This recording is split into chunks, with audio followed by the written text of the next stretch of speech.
Hello, magandang umaga po sa inyo lahat, mga viewers, subscriber at followers. Ngayon lang ako naka-vlog sa inyo dahil nagkakasakit ako nung mga isang linggo. Hindi ako nakapag-vlog, hindi ko matiis kasi yung sakit ng ngipin ko, parang mabiyak ang ulo ko. At ngayon, nagpupunta na naman ako ng garden ko. Tulad nung sinabi ko sa inyo, na yung mga okra, tinanim ko noon pang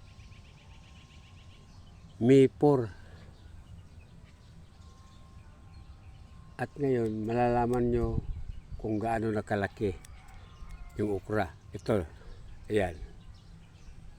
Sa May 4 ko tinanim, ganito nakalaki. Ayun. Hindi parehas. Mayroong malaki, mayroon ding maliit. Ayan.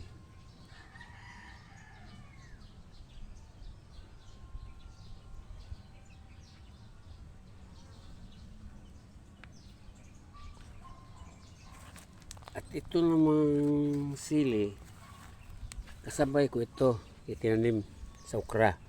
Ayan, may mga bulaklak na. At ang ampalaya naman, ito na lang natitira, isa. Inano ko na.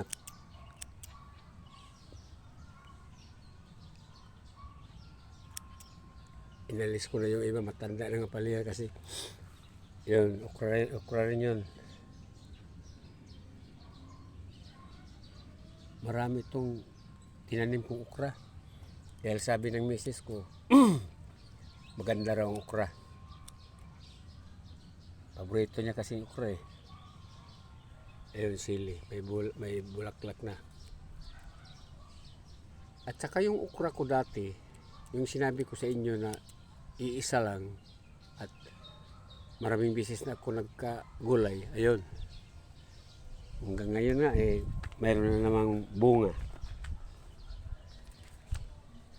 Yan. Dalawa.